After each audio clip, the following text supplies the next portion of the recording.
Let me be clear, I like Taco Bell, but it does nothing for me. You see, whenever you're eating fast food, there's always that turning point. While it might look appetizing when you're hungry, it quickly makes you feel bloated, tired, and overall like a hot pile of garbage. Plus, we're getting to a point now where fast food is so expensive, why not make something that tastes just as good and saves you money? In this video, we're making a healthier version of Taco Bell's Crunchwrap Supreme, only with a lot more protein.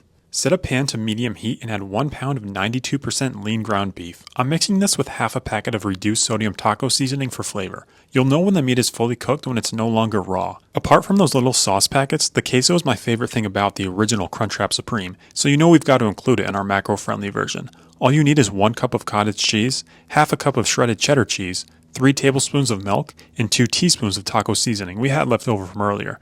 Blend this sauce on high for 30 seconds or until all the ingredients are fully mixed. Keep in mind, this sauce will be thicker than Kevin James, and it took a few seconds before my blender was able to reach the consistency I wanted. The end result should look something like this. Then transfer the queso to a pot and set your stovetop to low heat. This will not only warm up the sauce, but it will also help thicken it up because no one wants watery queso. Now we can begin assembling the Crunchwrap. I'm using the largest tortilla I found, but it's only 180 calories. This is essential because a small tortilla won't be able to hold all of the ingredients inside. Place the nacho cheese on first, along with 4 ounces of beef, a 1/4 cup of plain Greek yogurt, lettuce, tomato, 3 tortilla chips, and 1 smaller tortilla. I had to improvise by using a bowl to cut out the shape of a smaller tortilla. This was more work and I definitely don't recommend it. If you want the most bang for your buck, place this oddly shaped tortilla back in the bag, return it to the grocery store, and ask for a refund. In all seriousness, I still have this oddly shaped tortilla, and I know I'll need to eat it at some point. Now for the most crucial part, that is folding the Crunchwrap. This takes a little bit of time and patience because you don't want any of the ingredients spilling out. Once you've folded it, place the Crunchwrap on a pan set to medium heat and give it a quick spray with olive oil or nonstick cooking spray. This makes the tortilla nice and crispy on the outside, plus it helps hold everything in place, like the duct tape I have on my 1998 Honda Accord. And that's pretty much it. One thing I want to point out is that the nacho cheese sauce I made in this recipe will be enough for 2 Crunchwraps, so keep that in mind if you plan on making more or less. And you're going to have plenty of beef left over, you can use for more Crunchwraps or just meal prep in general.